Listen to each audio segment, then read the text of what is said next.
The Sahrawi Republic sits on my right hand.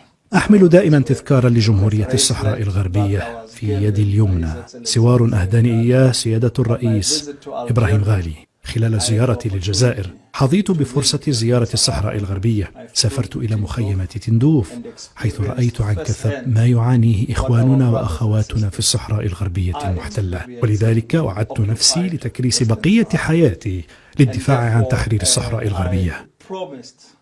That I would live the rest of my days in the fight of realizing a free Western Sahara. And it is heartbreaking. وإنه من المؤلم أن عضوا من الاتحاد الأفريقي هو الذي يحتل الصحراء الغربية، وأظن أن هذا المشكل يجب أن يعامل كأولوية. Needs to be dealt head on.